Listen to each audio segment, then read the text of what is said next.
Hello YouTube and welcome to my channel. My name is K.A Bloch, and actually I go by a couple different names. So K.A Bloch is my author name. I am the author of 4 books on poetry and prose. My real name is Kristen, and then I also have a website called thepracticalpoet.com. So my channel is about bringing a more modern day common sense approach to poetry, and I would like to include each week in my video a poetry reading. So I hope that you like poetry. I mean, you found my channel, so I assume that you do, right? But a lot of times people are really intimidated by poetry. A lot of times they like it, but they kind of shy away from it because we don't always understand poetry. I don't know if you remember, for me it was a very long time ago, but high school lit class where we had to dissect a poem. And sometimes we didn't really know what the poem was about, right? If we're talking about the classics. And some people really love that. They love to dive in and interpret it. For me, I'm a little bit more simple. I like things that I can figure out kind of quickly and easily, which is probably why I write in that same way. So I do write poetry. I always have, even as a very young girl. I found that I could get a fair amount of attention from my family and friends if I said to them like, hey family, I have something that I want to read to you. And then I would get their attention and they would sit down and listen to me. So kind of going back to that, not understanding poetry always. I know for me, a lot of times I would sit down to dissect a poem and I wasn't quite sure what the poem is all about. And so with my poems, I do tend to keep them a little bit more, I'm not going to call them simple, but I think relatable is a good word. That's a word that I've heard over and over from people regarding my poetry. They find me to be relatable, common sense approach. And I've heard that from quite a few people. So I am, like I mentioned, the author of 4 books. My latest book is called Sow Seeds of Wisdom, and it is a collection of poems and prose with a little wisdom sewn in. And so in each of my books, this is my 4th book, and it just came out this past April. And in each of my books, I do a little synopsis right before the poem, where I tell a little story about the poem itself, maybe some motivation, what inspired me to write the poem. Sometimes it's just my rambling thoughts. Sometimes I just say, this is why I wrote it. I just had this thought in my head one day and it just kind of came out on paper, and it happened to rhyme. I happened to be able to make it rhyme. Now, I am typically like a 4-verse rhyming type of poet, but not everybody is. Not all poetry has to rhyme. It's not a requirement. That just happens to be my personal style. But I have received a lot of feedback from people that they really do like the little story that I tell before each poem. They kind of like to hear the author's thoughts on what is this poem about. Now, that being said, poetry is kind of like art. It's open to interpretation, right? So my intention is never to take away from the reader their interpretation of the poem. I want everybody to read poetry and kind of get the experience out of that works for them. And you may not agree with my synopsis or my thoughts on the poem. You may say, oh gosh, I thought it was totally different. I had a different idea in my brain of what this poem was about. Some people like to read the poem first and then kind of go back and read my own thoughts and see if we're on the same page. So I find that to be interesting when people do that. And sometimes we agree and sometimes we don't, and that's fine. It's just kind of like my little story. And the reason that I started doing this was, if we go back to when I very first decided to publish my poems, I had always written poetry from a very young age. At the age of 4 or 5, I learned that I could rhyme words together, and I started putting them down on paper. And then, like I said, I would say to my family, like, hey family, I have something to read to you. And one of the earliest experiences is a poem called Chitter that I wrote when I was 10 years old. And it's a story about a little mouse who was a little bit mischievous and was trying to get the attention of the family cat in all kinds of different ways. And the family cat was kind of tired of Chitter. He just wanted to sleep and not really be bothered. And so as this poem went along, in the innocent voice of a 10-year-old child, suddenly the cat turned on Chitter. And poor little Chitter had a very tragic ending. And when I would read this poem when I first read it to my family, like they were listening politely, and then they got to that part of Chitter's demise, and their eyes lit up, and they were like, their mouth fell open, and they're like, oh my gosh, like what happened to this poor little mouse? And usually roared with laughter because nobody was expecting that ending, especially from a child. And I learned pretty early on in that with that experience that I could bring people to laughter with my writing, and then later on, could also bring them to tears sometimes, or even just kind of touch their heart and soul. So I learned very early on that I could get a little bit of attention by telling my stories. I kind of put my writing aside. As I got into my teenage years, my poems became a little deeper, usually a little bit romantic, when you're in that teenage years where you're just exploring with love and romance, and then a little bit deeper when my dad suddenly passed away, and I wrote a poem that became very beloved in my family called His Garage, which talked about all the little projects and stuff like that in his garage that never will get finished now. And then I kind of put my book of poems away, and I didn't really think about it much. I was focused on school and relationships and just becoming an adult, and poetry kind of got put back on the back burner. And I didn't really tell anybody, excuse me, aside from close friends and family, that I had this little talent, if you will, or this skill, or whatever you want to call it. And it wasn't until, if you remember, 2020, we had something that called a pandemic, where we were all under lockdown, and most of us were bored, weren't we? Right? We were looking for something to do. We were looking for a project, and I decided to take on the task of cleaning up my front hall closet. And I found my binder of my very young poems that I had written, and I started reading through them, and I thought, some of these might be able to help somebody. Maybe they might be able to relate to something that I wrote when I was younger. And I decided to publish. And that was a very scary endeavor. And I'm going to talk about that a little bit more when I start talking about the poem that I'm featuring this week. It was a very scary endeavor to put myself out there and just decide to publish. But lo and behold, my publisher required a certain amount of pages, and I didn't have that much content. I only had maybe, 30, 40 poems, and they needed a certain amount. So I started writing about each poem. I started telling back what I was thinking or why I decided to write it.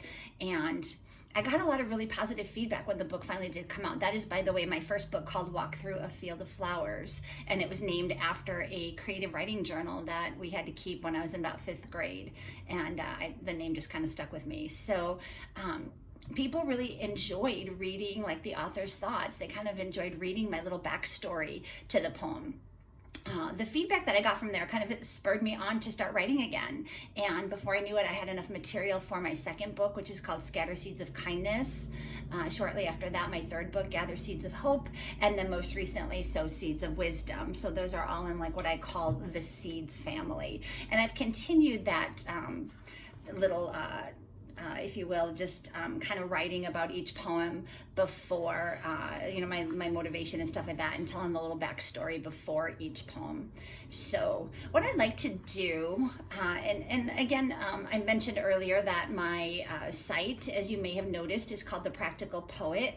I also have a blog of the same name, and there's a link to all of my books in that blog, but I'll also link them below. They're available on Amazon and Barnes & Noble, and the poems that I'm going to read in each of my videos each week will also be featured on my blog as well. So if you like what you hear and you want a printed copy, or you want to just go read it again, sometimes it's nice to just read and absorb the words on your own time and your own voice, and without me reading it to you.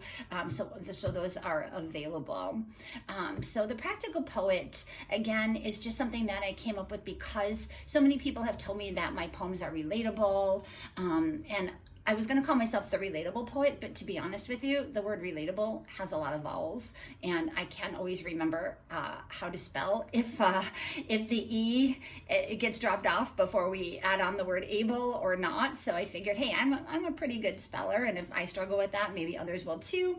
And so that's where I decided that maybe the practical poet was, just a little bit more practical. So I hope that you'll check out my blog. Again, the intent of this channel is to do kind of like a little poetry reading every week where I feature a different poem. I will tell you the backstory and a little bit of motivation, kind of just my random thoughts. And sometimes my thoughts have changed since I wrote the synopsis. Sometimes maybe I've added on different things or I've had a different thought process. I've never really disagreed with what I wrote, but maybe I may have changed my stance a little bit on that. So the poem that I'm going to read for you this week is, again, from my newest book, Sow Seeds of Wisdom. And this poem is called Fruition of a Dream. And I decided to kick off this video with that poem, Fruition of a Dream, because we all have dreams, right? And we all try to make those dreams come true. And sometimes they do and sometimes they don't. For me, publishing, writing in general was a dream. I mean, to find the time to sit down and write and put my words down on paper is a dream for me. But to be able to publish a book, and now 4 books, is a dream that I never in my life would have even anticipated could come true. Now, to be fair and to be honest, I am self-published, so I've not been picked up by a big publishing house, but that's okay. Dreams can come true in many different ways, and I found a way to make this dream come true for myself, and I found a way to make it happen. And I would like to encourage with this poem and maybe with my videos that if you have a dream, that you find the courage and you find the means to make it happen. And when I say courage, it's so easy to talk ourselves out of doing things, right? It's so easy to say, oh, I'm going to put this off tomorrow. Hey, I have put this video off for months, and I have probably watched about 5,000 videos from other YouTubers saying, just do it, just get it out there, and I would always find an excuse. Well, you know what? Today, no more excuses. I'm putting this video out there. It is my first one. All of those 4,000 YouTubers all said the same thing. Your first couple videos are gonna stink, so bear with me. They hopefully will get better. But back to the point of this poem, Fruition of a Dream. Making this YouTube video is a dream. Being on YouTube is a dream. And being able to read my work, which is something that I absolutely love, is a dream. And so if you have some kind of a dream in your heart, and we all do, I really hope that you do find the means and the way to make it happen for yourself, because when you make that dream come true, there's no other feeling in the world, to be honest with you. It's just an amazing feeling. So the poem that I'm reading, Fruition of a Dream, is written from the perspective of an author, oddly enough, something that I can relate to. And it has to do with this author. I read it in a female voice. In my head, I just interpreted this person as being a female, but it doesn't have to be. Men are authors as well. So that was just my voice. But it's written from the perspective of an author getting her new box of books delivered and opening the box of books and seeing her new book in there, which I can tell you is just an absolutely amazing feeling. So whatever your dream is, when you finally realize it, it's just incredible. So if you don't mind, I would like to take this time to read to you Fruition of a Dream from Sow Seeds of Wisdom. Got to put these on so I can see. And here we go. So, an author opens up the box and unpacks her brand new book. She's waited for it for so long. She just has to take a look. As she thumbs through the pages, she comes to the realization that her dedication and hard work have led to this creation. The pride is flowing out of her as she stares at the front cover. She holds it and caresses it gently, like a lover. This book has been her passion. This book has been her mission. She can't believe her lifelong dream has come into fruition. Dreams come in many sizes, and each one is unique. Dreams can spur us forward to reach the goals that we seek. But dreams do not come easy, and they don't happen overnight. Life can interfere as the dream fades out of sight. A dream can be daunting and seem too hard to achieve, but dreams can give us hope and in something to believe. Dreams can give life purpose and a reason each day to rise. Dreams build determination as we focus on the prize. Dreams, they can be tricky, and dreams can disappoint. Dreams can make us shake our head and wonder, what's the point? Dreams don't always come true, no matter how hard we try. Sometimes we feel our hearts break as we kiss that dream goodbye. But if that dream does come true, and you can feel its worth, when you know this is the reason you were put upon this earth, when you feel the vision start to grow and you feel that dream take root, when you can taste the victory getting sweeter like a fruit, when you're bursting on the inside and your eyes can't hide the gleam, that is when you celebrate the fruition of a dream.